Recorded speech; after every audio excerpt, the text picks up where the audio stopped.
नमस्कार दोस्तों, आज का हमारा विषय है सूरदास का जीवन परिचय।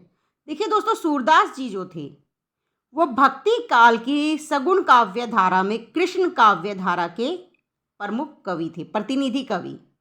कई बार पूछ लिया जाता है कि कृष्ण काव्य धारा के प्रतिनिधि कवि कौन है, तो सूरदास जी जो थे वो कृष्ण काव्य धारा के प्रतिनिधि कवि थे।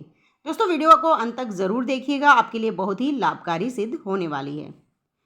आज हम इनके जीवन के परिचय को पढ़ेंगे। जीवन परिचय लिखते समय हमें क्या क्या लिखना है, देखिए दोस्तों, इनका जन्म स्थान लिखना है। सूरदास जी का जन्म कहाँ हुआ था? रुणकता या रेणुका क्षेत्र माना जाता है इनका जन्म। कुछ विद्वान दिल्ली के नज़दीक सीही ग्राम को उनका जन्म स्थान मानते हैं। याद रखिए, रुणकता रेणुका क्षेत्र जो है वो इनका जन्म स्थान माना जाता है, और कुछ विद्वान दिल्ली के नज़दीक सीही ग्राम को भी इनका जन्म स्थान मानते हैं। मतलब विद्वानों में मतभेद है।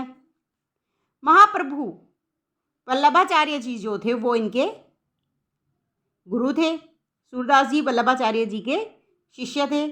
वे अष्टछाप के कवियों में प्रसिद्ध थे, सर्वाधिक प्रसिद्ध थे, मतलब उनका सर्वोपरि स्थान था अष्टछाप के कवियों में। सूरदास जी जन्म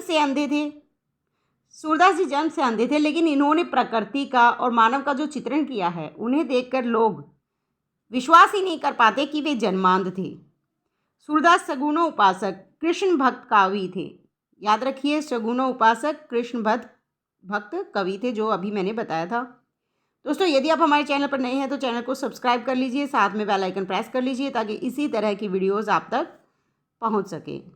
सूर के काव्य में श्री कृष्ण की बचपन की बाल लीलाओं का वर्णन अपनी सहजता, मनोवैज्ञानिकता और स्वाभाविकता के कारण अद्वितीय है। सूरदास जी ने श्री कृष्ण की जो बाल लीलाएं हैं उनका वर्णन अपने काव्य में किया है, और उनका वर्णन बड़ी ही मनोवैज्ञानिकता के साथ, स्वाभाविकता के साथ किया है, और इसीलिए वो अद्वितीय बन गया है।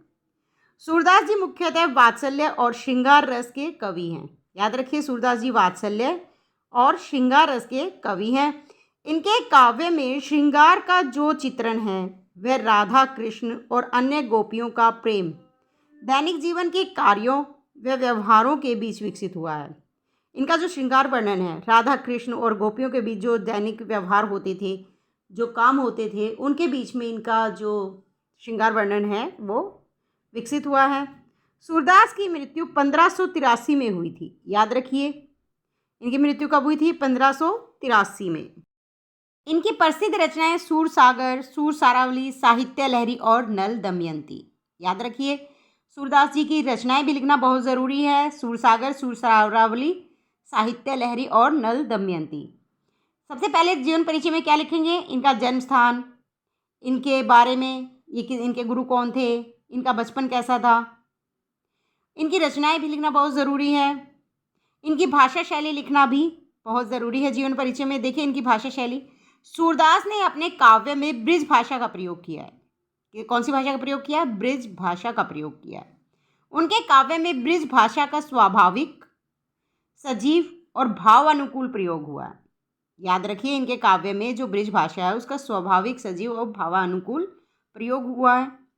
सूर का अलंकार विधान अत्यंत उत्कृष्ट है। सूर ने अपने काव्य में अनेक अलंकारों के साथ उपमा, उत्प्रेक्षा, रूपक का अत्यंत कुशल प्रयोग किया है।